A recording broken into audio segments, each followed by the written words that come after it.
Udalak Pasaiako etxez etxeko langilea prekarietatean mantentzea behartzen ditu.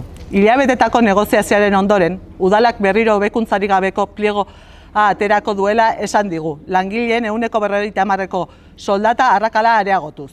Hainbat hilabetetako elkarrizketa ondoren udalarekin eta Pasaiako etxez etxeko laguntza zerbitzua ematen duten langileak prekarietatetik ateratzeko promesaren ondoren, aurreko asteko udal plenoan udalaren hitzetan, Pasaiako udalak datorren lehiaketaren plegua argitaratuko duela inolako hobekuntzarik gabe langileentzat.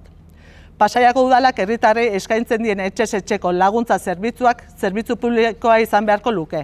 Baina gaur egun, udalak funtsesko zerbitzu hori enpresa pribatu bati azpikontratatzen dio.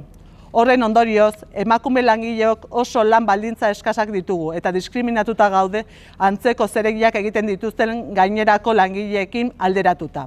Langilegoaren 75%ak lan kontratu partzialak ditu. Ondorioz, ondoko udalean gure lan bera egiten duten langile publikoekin alderatuta, soldata arrakala 150%koa da. Azken hilabeteotan bilerak egin ditugu udalarekin, eta hark lan baldintzak duintzeko borondatea duela agindu digu, eta bide horretan gure hitzarmena hobetzeko baliabide ekonomikoak agindu zizkigun. Baina zoritxarrez, hori gauzatzeko erabaki politikoak hartu behar direnean, denakea dela egiaztatu ahal izan dugu. Onartezina da zerbitzu hori emateko ardura duen udalak zerbitzu hori kudeatzeko lehiaketa bat argitaratzea, diskriminazio eta prekarietate egoera hori iraunaraziz. Argi dago, zaintza esparrua enpresa pribatuen eskuetan utzirik zerbitzuaren kalitatearen kaltetzen dela eta langileen lan baldintzak okertzen direla. Pasaiako udaleko etxez etxeko laguntza zerbitzuko langileok salatu nahi dugu erabaki honekin udalak berriro prekarietatean jarraitzera eta diskriminazio egoera batean mantentzera kondenatzen gaituela. Udalak erabaki honekin genero arrakala betikotzen du.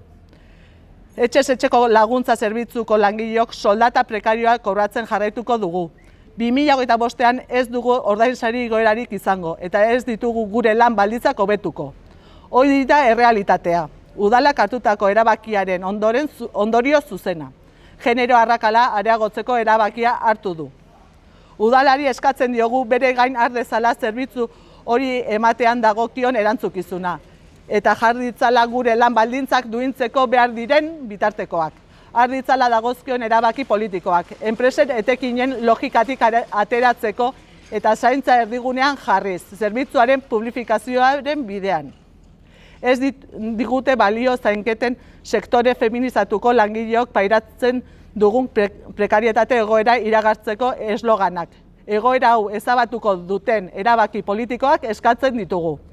Pasaiako etxez etxeko laguntza zerbitzuko langileok laster 50 greba egun batuko ditugu eta greban jarraituko dugu gure aldarrikapena lortu eta gure lan eta bizi baldintzak prekarietatetik ateratzea lortu arte. Zaintza esparrua ezinbestekoa delako. Zaintzarekin negoziaziorik ez.